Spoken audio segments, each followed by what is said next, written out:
बिस्मिल्लाहिर्रहमानिर्रहीम। लो जी, अज बड़े दिनों बाद असीं लगे टरबैन चलाउण तो वीवर तुहानूं दिखाने हैं। चेक करो पानी, अजे कम से कम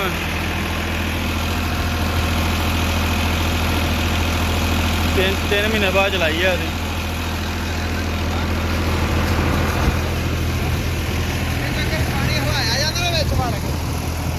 ओए एक जना ग्लूसर टंग लो, विच वड़ जाओ तो इहनूं हिला के कढ दो गंद गुंद सारा विचों।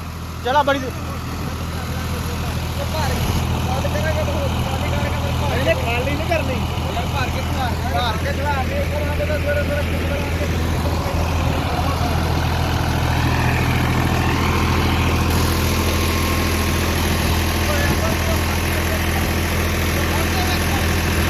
ओए और झागे कट दे बाहर। वो किसी शह ना हिला दे ना, फड़ के बाहर आ जाएगी।